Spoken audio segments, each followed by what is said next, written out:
Kenyanın Eldoret şəhərində yerləşən Medical xəstəxanasında həyata keçirilən qanunsuz orqan transplantasiya əməliyyatlarında donorlar arasında Azərbaycan vətəndaşları da yer alırlar. Today Press teleqrafa istinadən xəbər verir ki, bu Almaniyanın aparıcı mətbuat orqanları olan Der Spiegel, ZDF və Deutsche Welle'nin birgə araşdırması nəticəsində üzə çıxıb. Məlum olub ki, Almaniya və İsraildən gələn və böyrək köçürülməsi gözləyən imkanlı pasiyentlər üçün donorlar Azərbaycan, Qazaxıstan və Pakistan kimi ölkələrdən seçilirlər. Bu şəxslər xəstələrlə heç bir qohumluq əlaqəsi olmadığı halda sənədlərdə saxta şəkildə yaxın qohum kimi göstərilirlər və onlardan böyrək götürülür. Ən narahat edici məqam isə odur ki, bəzi donorlar hələ yetkinlik yaşına çatmamış olur və çox vaxt ingilis dilini bilmədikləri üçün risklərdən xəbərsiz şəkildə sənədləri imzalayırlar. Donorların sağlamlığı və hüquqlarına əhəmiyyət verilmədən həyata keçirilən bu əməliyyatlar əslində bir neçə ölkəni əhatə edən çoxmilyonluq gəlir gətirən cinayətkar şəbəkənin fəaliyyətidir. Araşdırmada göstərilib ki, Almaniyada böyrək donoru çatışmazlığı səbəbindən transplantasiya gözləyənlərin sayı 10 min nəfəri ötür və gözləmə müddəti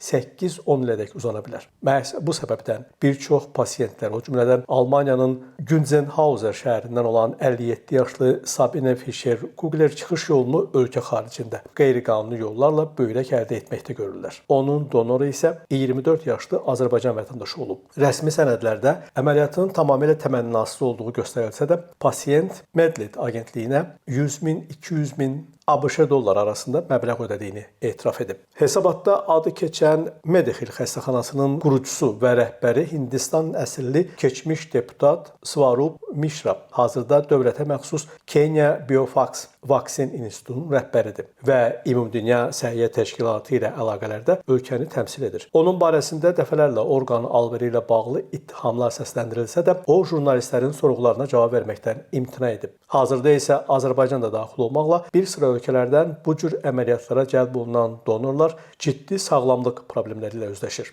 Bir çox hallarda isə psixoloji travmalardan əziyyət çəkirlər. Namiq Abbasov, Today Press.